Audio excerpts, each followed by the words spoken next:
Saban Show. That's it right there. Good. Stay up, man. Keep the guy off the ground. Let's go. Presented by Alfa Insurance. For auto, home, and life insurance, call Alfa. Hey Coach and the Nick Saban Show is also brought to you by Bud Light. It's for the fans. Toyota. Visit your local Toyota dealer today. Toyota. Let's go places. Golden Flake, the official potato chip of the Alabama Crimson Tide. Everwood Treatment Company, the official treated lumber of Alabama athletics. Ford. For great offers on F-150, see your local Ford dealer. Proud sponsor of the Crimson Tide. And by Yellow Hammer Brewing. Brewed locally in Alabama and served to fans across the Southeast. Now, this is Hey Coach. Welcome, everybody. I'm Chris Stewart, filling in again for Eli Gold from Baumhauer's Victory Grill in Tuscaloosa. And it is great to have you with us in another packed house as the Alabama Crimson Tide in numerous sports gets ready for another busy weekend, and we'll talk about those. Obviously, we're going to talk with the head coach of the top-ranked team in college football, Nick Saban, joining us here beginning at 7 o'clock for tonight's program, again, from Baumhauer's Victory Grill.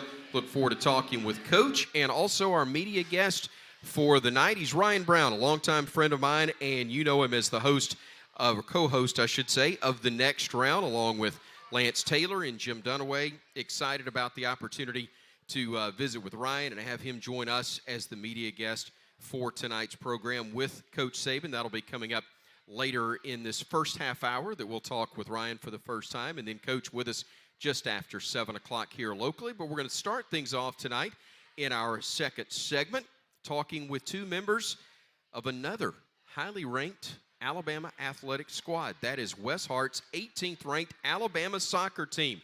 Riley Parker and Raina Reyes are two key members of that squad. We look forward to visiting with them coming up in just a few moments here on Hey Coach, presented by Alfa Insurance. We do want to remind you to keep up with everything Alabama with that Alabama Crimson Tide mobile app. It's presented by Cadence Bank, and it's available at the App Store and at Google Play. Download the Alabama Crimson Tide mobile app right now, and you can do so for free. If you haven't had dinner, come join us. Baumhauer's Victory Grill. It's Hey Coach, the official watch party location of the Crimson Tide.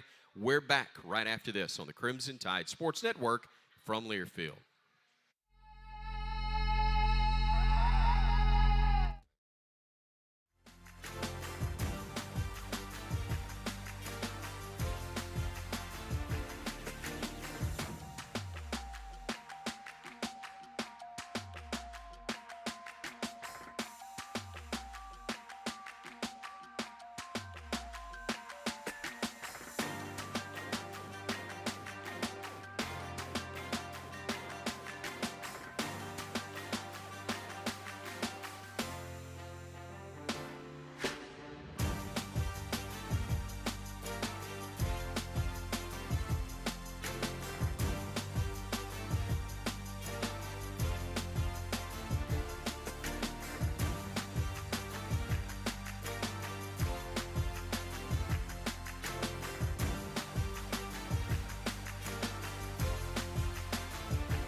Furniture. Royal Furniture, family owned and operated for 75 years. Royal Furniture with locations in Tuscaloosa, Birmingham, Memphis, and Jackson, Tennessee for your shopping convenience. Chris Stewart, again, sitting in for Eli Gold tonight on Hey Coach. Great to have you with us. Todd Robbins is our on-site engineer. Jerry Kelly, our producer, back in our CTSN studios. Tom Stipe will be back next week, much to the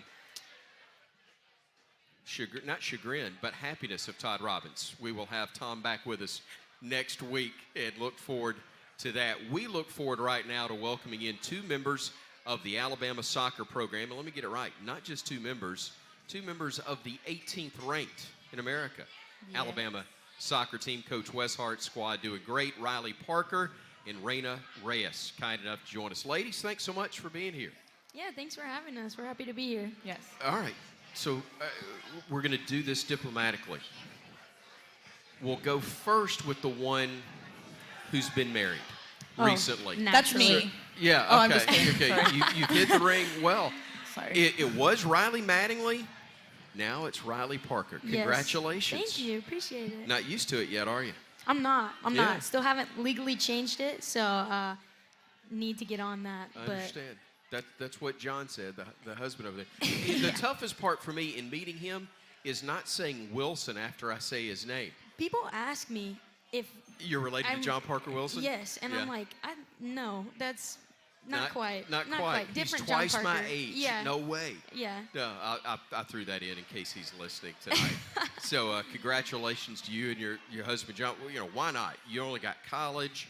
You've got classes. You're trying to finish up a 5th year at the university, top 20 soccer program. Why not add marriage to the mix as well? When we got engaged, it was like I graduated, I got baptized, and then I got engaged all within like 3 days. So it was It was a weekend of milestones, and my mom was like, "Yeah, let's just shove it all into one weekend. Why don't you?" So yeah, it was awesome. Congratulations on all of that. Thank Happy you. about it. Tell us about yourself, Raina. Where are you from? Tell us. Again, what got you to Alabama besides the chance to be a part of this great program in the great University of Alabama? Yes, so I'm from Dallas, Texas. We both are. We grew up playing against each other. But, when I first came on my visit here, I loved the coaching staff. I loved the campus. The team was just so welcoming. I knew I was going to be happy here, and I am, obviously. Did either of you know about the university before you came on a visit here? Did you? No. I didn't either. Yeah. So how I got here was my mom and I were just looking for some soccer camps to go to, and it was between this one and Kansas. And she was like, the Kansas website was down or something. I don't know. It was weird, but she was like, "Why don't we go out to Alabama? Like, that sounds cool." And I was like, "Alabama? What's in Alabama?" Like, besides a great football team. Right.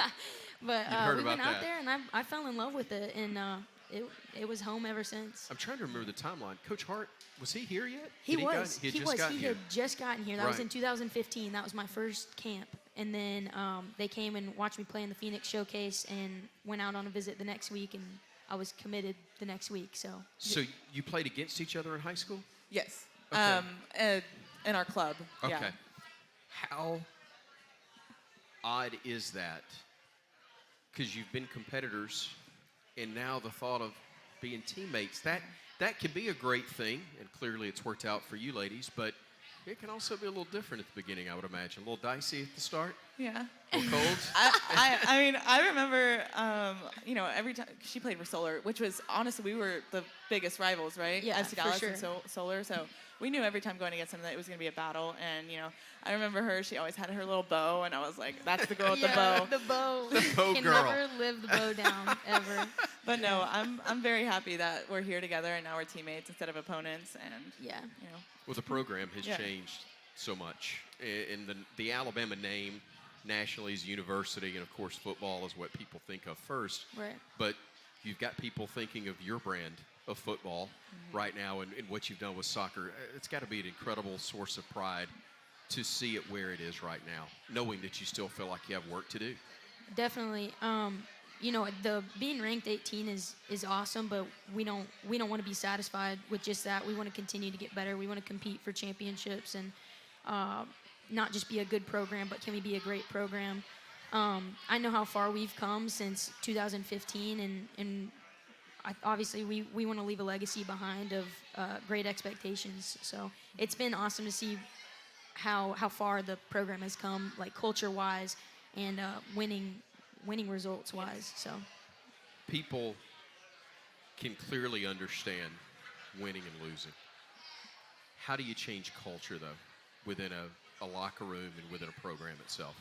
I think it's a mentality. It's like the want. It's like, does everybody on the team want this program to be better? Like, do we want to win? And I think, like, since I've been here, this is probably the most hardworking team that we've had, and I think that we're very close. We have like a very, it's family oriented, and we go out there, we show it on the field, we give everything we have. We're competing like against each other because we know that, we're not going to get better unless we're competing hard against each other in practice, and then we make each other better, and then we go out there and we go against our rivals, and we go together as a family. And So you beat the 6th ranked team in America, then you beat the 18th ranked team in America. It's BYU, and then it's Clemson.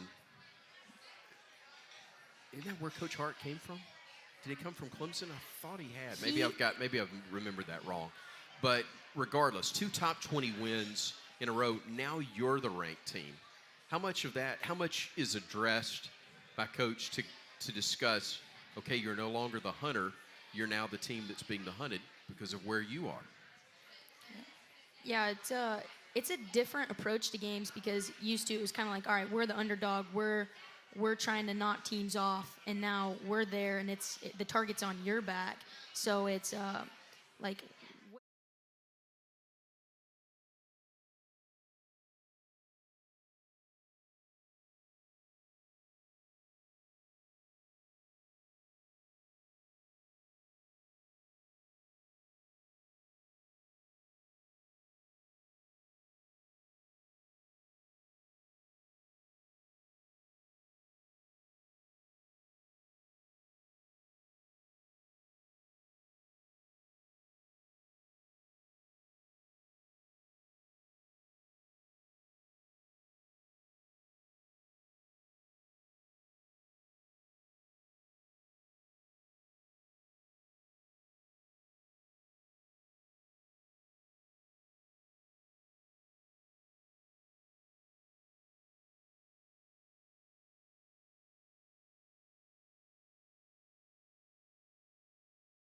SEC Player of the Week, right? Well, I haven't. For this lady, I'm sorry. This lady. I haven't been to in-person class in like 2 years, so I don't get out much, unfortunately. I was that way a lot too. It wasn't it wasn't allowed, but I kind of no.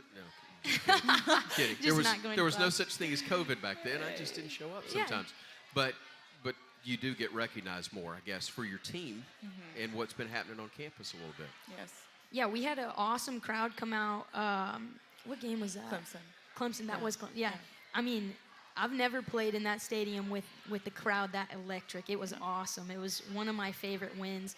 We had so many people there cheering us on, and I mean, it made a difference for us. Like it gets us excited, and so definitely the more we win, the better we do. The more people want to come out and watch Absolutely. us. So it's been awesome. So what's on tap this weekend? What's next? North Alabama. Yeah, North Alabama, then UNA. South Carolina. Yeah. Yeah. South Carolina's, again, another conference Yes, foe. And they're number 4. number 4 in the country, so you Yeah. got a chance to beat another top 10 team if you can. And I would guess the challenge is making sure you don't look past UNA, taking care of that Yes, for business sure. first. Right. You got the double whammy. You're ranked and you're an in-state team.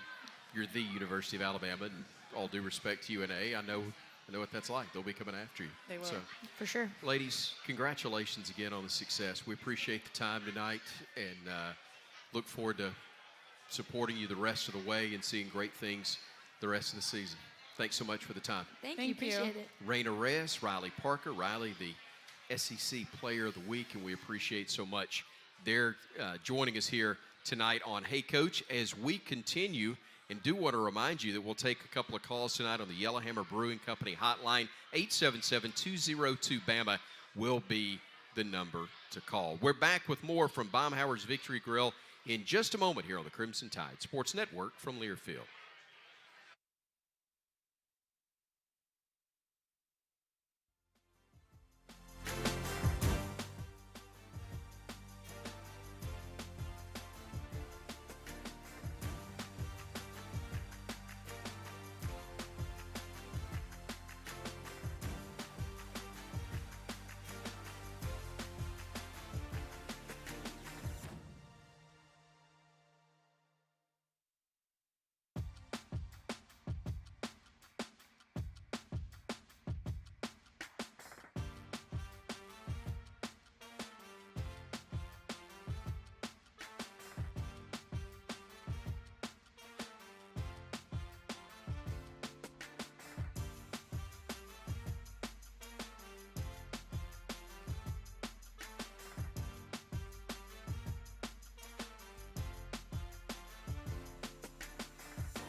Hey Coach is presented by Alfa Insurance. For auto, home, and life insurance, call Alfa.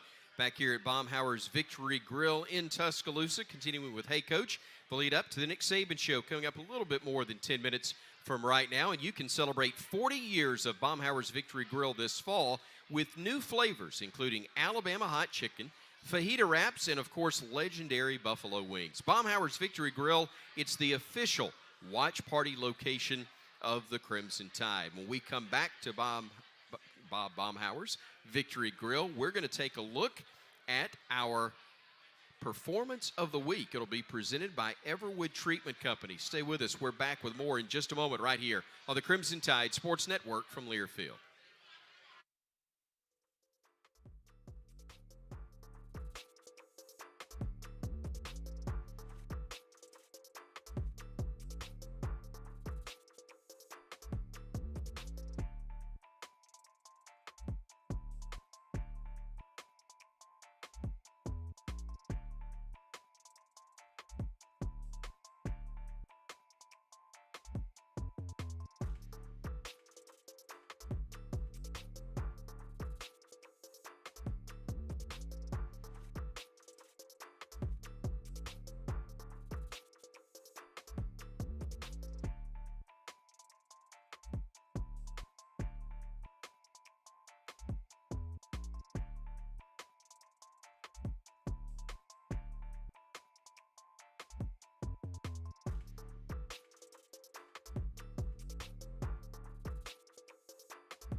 As I put on my glasses, I'll remind you that this segment of Hey Coach is presented by My Eye Doctor.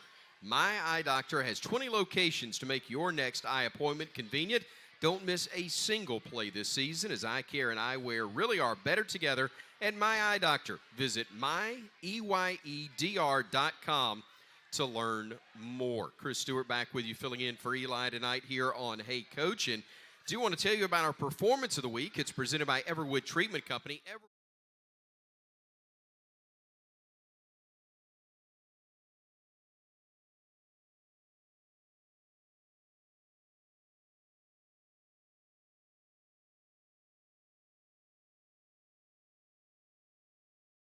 Year in a row that White, an Olympic medalist and world champion, has earned a place on the Team USA roster. McMahon is making her third appearance on Team USA's roster, having previously earned spots in 2019 and in 2020, 2021. The distance ace also earned a spot on the U.S. Open Water team competing at the World Championships this past summer. Both women, fifth-year seniors on the Crimson Tide's 2022-2023 squad. Again, congratulations, Ryan White and Kinsey McMahon, earning spots on the USA national swimming team.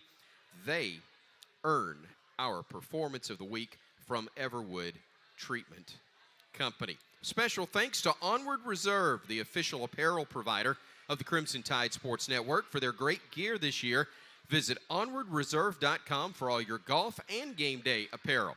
Live authentically with Onward Reserve. When we come back, Ryan Brown from the next round, our media guest for Hey Coach this week in the Nick Saban Show, joins us on stage right here on the Crimson Tide Sports Network from Learfield.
Welcome back to Hey Coach, presented by Alfa Insurance. For auto, home, and life insurance, call Alfa. Welcome back, everybody. I'm Chris Stewart here on Hey Coach, soon to be the Nick Saban Show in just about 5 minutes. Tonight's media guest is presented by CB&S Bank.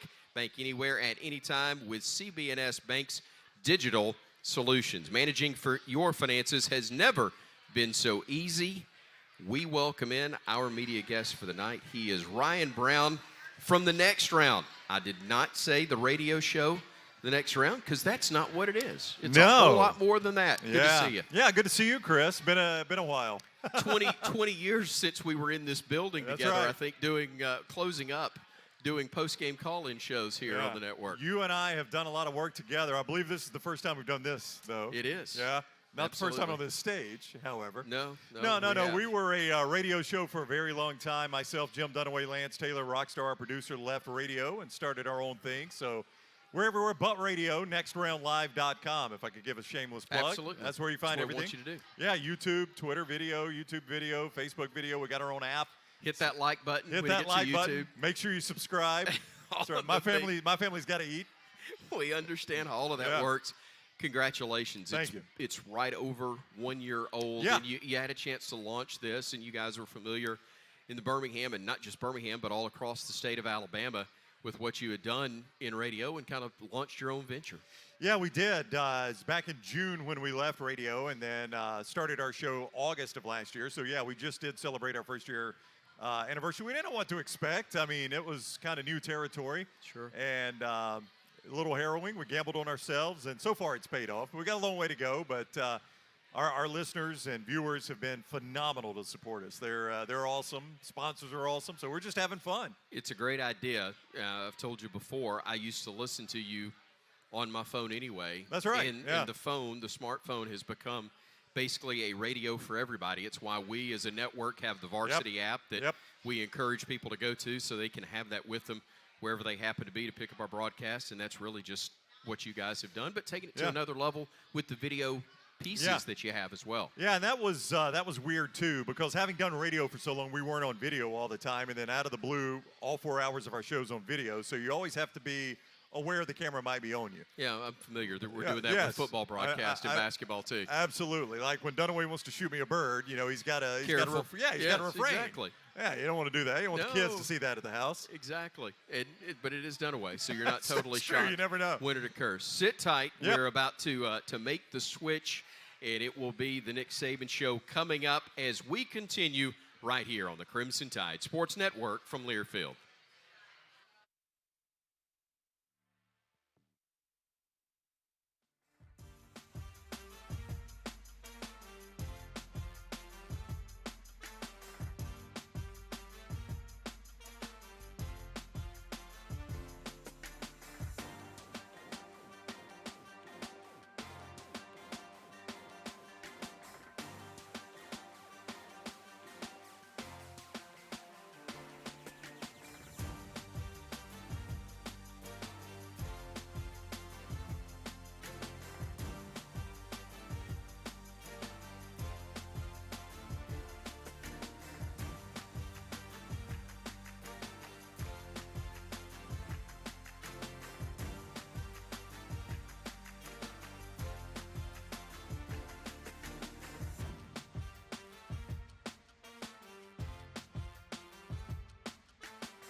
On the Crimson Tide Sports Network from Learfield. Hey, everybody. Alabama coach Nick Saban here. This is the Nick Saban Show. Roll Tide. Live from Baumhauer's Victory Grill in Tuscaloosa.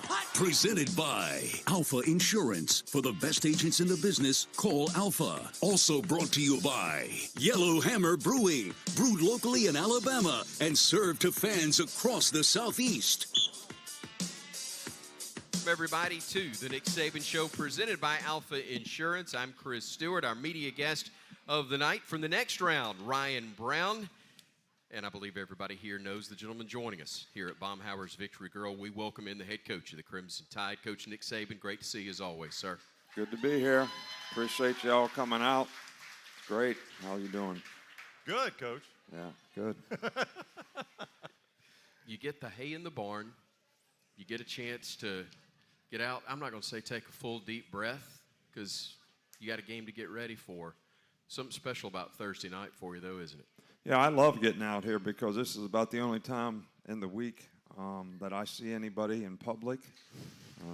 And I enjoy being around people like yourself, the relationships that we have. At least you have relationships with the program. Some people I know appreciate the relationships that we have. But I like being able to get out and also sort of sending the message for what's important, to Alabama football at this particular time. So you say the hay's in the barn. The hay's never in the barn for me. I mean, we always coach the players. I mean, we had one reel after practice today, which is like playing a game.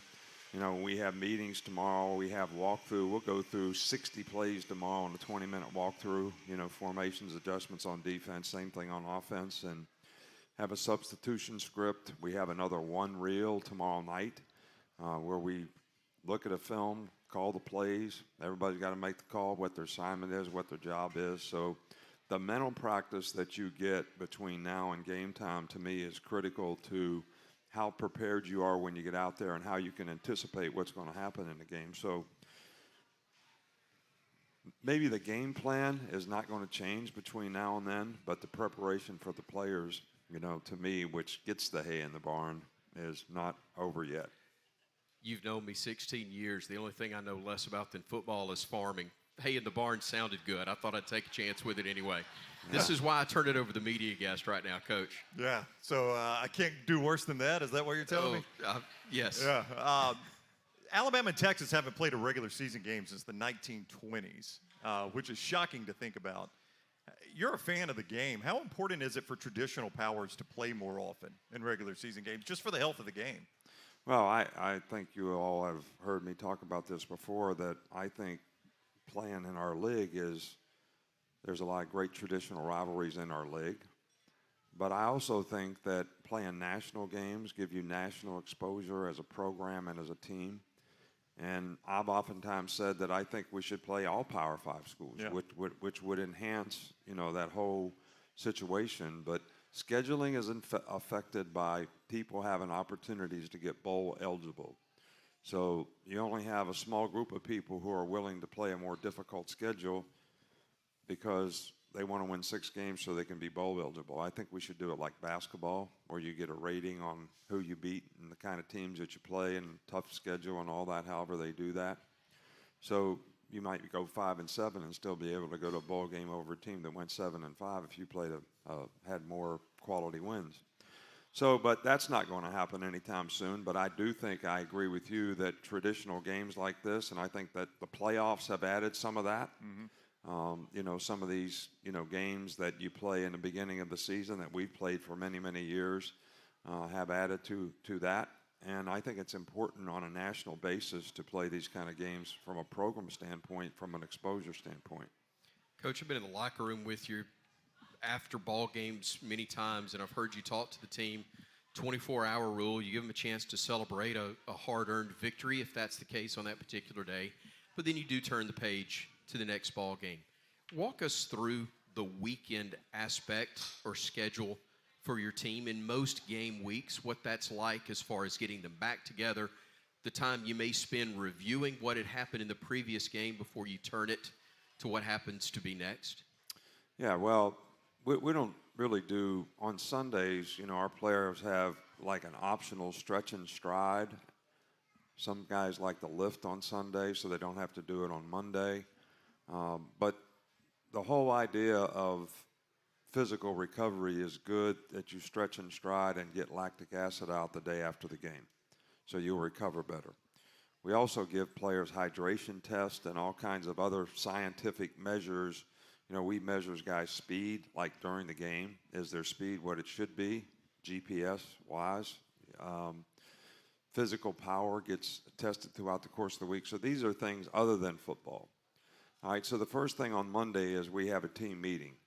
And like I talked to the team about what we did in the game. Like there were some elements of Alabama football in the last game.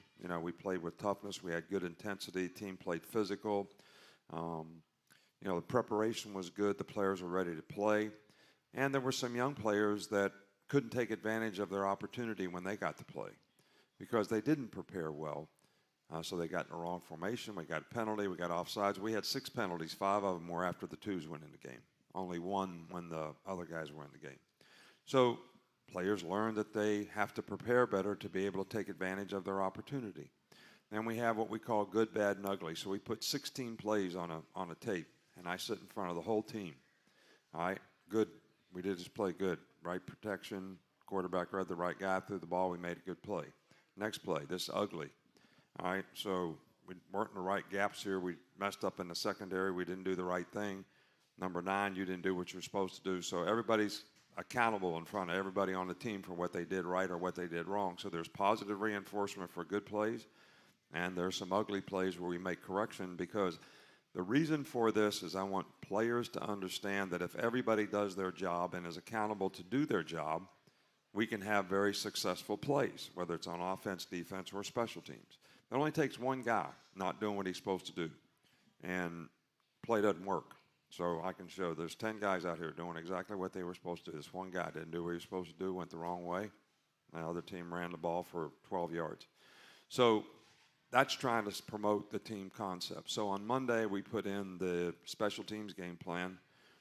We have a walkthrough on offense and defense for corrections as well as starting on the next team. And then we do, we have about an hour-long practice for the next team. On Tuesday, we do 1st and 10, 2nd and long, goal line and short yardage. On Wednesday, we do 3rd down and 3rd down and red area. And on Thursday, we do 2-minute and 2-point plays. So in each and every one of those days, you're reviewing what you did the week before, so the day before. So that's kind of how we get them prepared. And, it's a lot of work and it's hard. Sure. It's hard. I mean, I don't think people understand how hard the coaches work. I don't think people understand how hard players work, through the course of the week, preparing for a game. So, but the measure of a team's growth is how can you maintain the momentum from week 1 to week 2 in terms of doing the things that you need to do to improve. And like I always talk about, it's most difficult here because everybody has heard that we're 20-point favorites in this game, and last time we were 20-point favorites and we went to Texas, we got our ass kicked. So, it's hard. Sure. Because you got to stay focused on what you need to do to improve and get better. And what you did last week is not going to help what you did this week. And every team we play, if they beat us, that's like their resurrection game. That resurrects their whole program. So, and players have to understand that, and they have to understand the mental energy and intensity and ability to stay focused, whether it's in practice and preparation and getting ready for a game, so that you can go play the best. And that's what creates value for you, and that's what you should really be focused on. Coach, let's get the first question tonight from Alabama 811. Always contact 811 before you dig to know what's below. Call 811 or visit al811.com. No surprise at all, Coach. We're starting it off right, heading to Grand Bay. Pee Wee, you're up first with the coach. Hey, Coach, how are you doing, sir? I'm doing good, Pee Wee. How'd the offensive line play? They did not play very well in the beginning of the game. It seemed like they were why you think that is, Pee Wee? What's the problem? That we had a little bit of trouble coming around to, but things like later in the game seems like we got that kind of squared away and did a much better job protecting. Part of the question I wanted to ask was this week we're facing a much larger, more physical team than what we faced last week. No doubt. So how has the emphasis been on that as far as the focus and doing things the right way so we can give Bryce a little bit more protection and not allow him to maybe take some of the hits that he took last weekend? Well, I think some good and some bad, but I don't think you can put all this on the offensive line when it comes to pass protection, if that's what you're talking about. I would agree with you that early in the game, we didn't block their movements up front very well. We didn't get very good movement up front. I think as the game went on, we did a little better job.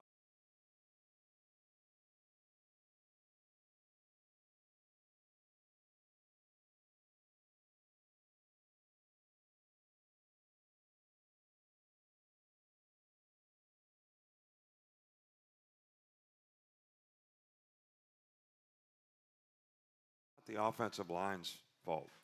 And so those are the things that we have to get corrected because we're going to see more stuff like that, especially on 3rd down. I mean, 3rd down last week, I don't know if you noticed, but they did radar defense. They had everybody standing up.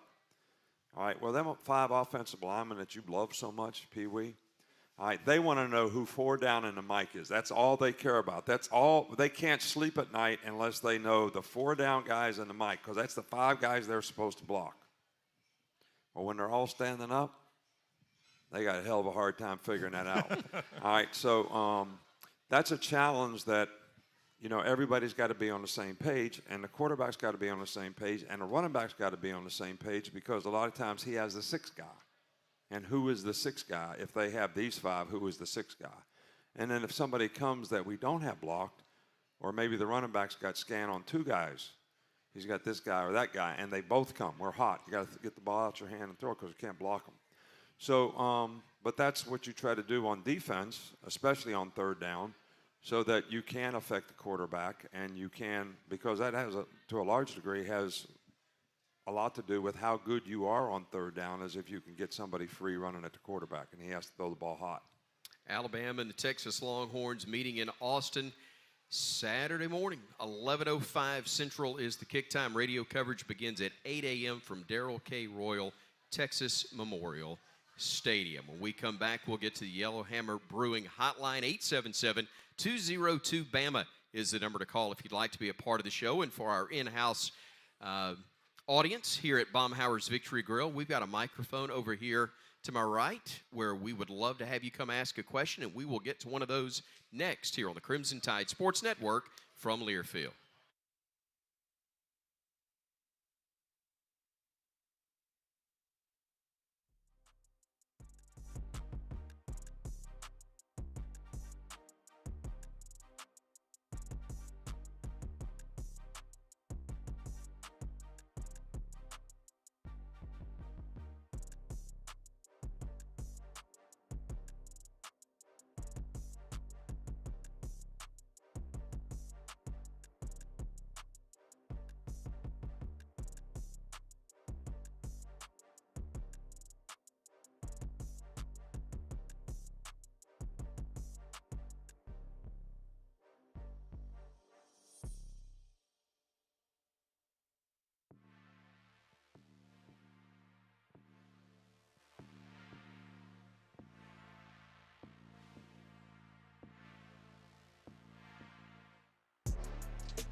Waiting on the snap from Darian Dalcourt. Here it comes. Looking left, looking, throwing across the middle. Catch made. We miss you, Eli. Touchdown, Alabama. Alabama Highlight presented by Yellowhammer Brewing Company. Brewed locally in Alabama and served to fans across the Southeast. Welcome back, everybody. Glad to have you with us here at Baumhower's Victory Grill in Tuscaloosa. It is the Nick Saban Show. I'm Chris Stewart, filling in for Eli. Ryan Brown from the Next Round is our media guest with the head coach of the Crimson Tide, of course, and Coach Saban. We have a lady to our right here in-house that's got a question for you. Great. Ma'am, tell us your name. We know where you're calling from. We can see you. But what's your name, please? Faye Mason. Well, we got to get the mic turned up for you. I think we got it now. Try it. Faye Mason. Still not getting it. We'll work on that 1 second and come right back. Coach, let's, if we can, let's go to the AL.com question. It's from Jill in Carrollton, Georgia. Jill says, hey, Coach, Texas appears to have a good special teams game with one touchdown already in game one. How do you go about choosing who is on our special teams coverage and return lineups? Yeah, well, they do have very good special teams. You know, Jeff Banks is one of the best special teams coaches in the country. He was here for us for several years and did a really, really good job. And I think they blocked 5 kicks last year. They blocked one in the first game, blocked a punt, got a really good punt returner, and he averages 15.7 yards a punt return, which is really, really good. So they are very good on special teams. So Miss Jill certainly did a good job in her scouting report of their special teams. But the way we try to we try to teach everybody on our team how to play on special teams. So we have a lot of individual drills that we do, whether it's how you hold a guy up when you're on kickoff return, if you're playing front line, back line, how you clamp a guy at the line of scrimmage if we got a punt return on or whatever, who the best rushers are to block kicks, who the best punt catchers are, who the best guys on kickoff return are. So we take all these elements and we try to teach our whole team, how to do these things. And then we try to pick the guys that we think are the best guys to do it. And sometimes you pick guys and then you figure out as you play that maybe somebody else is a little bit better or there's a better matchup. Sometimes there's matchups involved in special teams. Like if I'm a frontline guy on kickoff return and I got to block the L5 and the L5 weighs 260 pounds and I'm a defensive back, that's the wrong guy to have blocking that guy on kickoff return. So sometimes you look at matchups. The same thing when you're holding guys up, on punt return. If they got all defensive backs up there, then you're going to have smaller guys doing it. So we change a little bit from week to week on matchups, but we're trying to get everybody on our team to really understand the importance of playing on special teams. And, a lot of guys that we recruit, they didn't have to play on special teams in high school because they were the star player on the team. But what players really have to understand is you can't really make an NFL team unless you're a star player if you can't play on special teams. There's 41 special team spots on our team that somebody could play, 41. So when you look at an NFL roster, there's only 53 guys that are on the team. There's only 47 that are active for a game. So if there's 41 special team spots, how can you be one of those 47 guys? Because the offensive linemen don't play on special teams and the defensive linemen don't play on special teams. So that only leaves about 30 guys on a team. The quarterbacks don't play on special teams that have to play on all these 41 spots. Right. So if you don't learn how to play, I'll tell a story about a player, and he was a great player, a guy I recruited. His name was Percy Snow. And he made All-American at Michigan State, started as a freshman, never learned how to play on teams because he started as a freshman. He came when we were building a program at Michigan State, and he was a star player. We won the Rose Bowl. Was a first-round draft pick, goes to Kansas City Chiefs, starts there, right off as a rookie. Never learned how to play on special teams. All right, so now I'm back at the Cleveland Browns with Coach Belichick in the early 90s, and he's been playing in the league for 6-7 years. And we sign him. And we get to the last cut, and he's the fourth best linebacker on our team. And Bill says, we got to cut Percy. And I said, he's the fourth best linebacker on our team. He's the second best Mike. He's the second best Will. He could play Sam. He could play any place. And he says, but he can't play on special teams.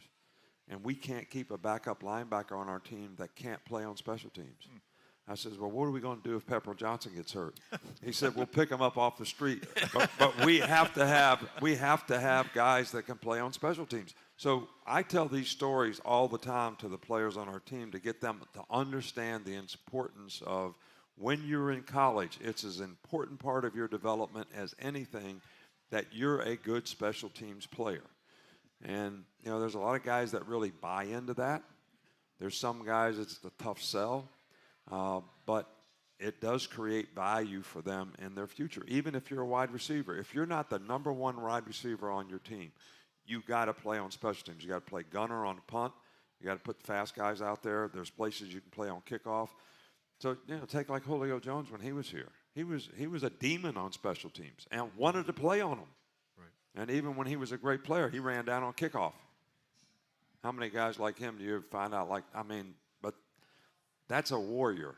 And that's the kind of guys you want to play on special teams. And that toughness carries over to their position when they have to play their position too. Because it goes a long way on your team. You develop a lot of toughness and all that team toughness on your team when you play really good on special teams. We're not where we need to be on special teams. We need to get better on special teams. Coach, let's try the in-house mic again and hear from this lady. Faye Mason from Carrollton, Alabama. Nice to meet you. How are you? Doing good. Were you pleased with the way you're a freshman? Freshmen and transfers.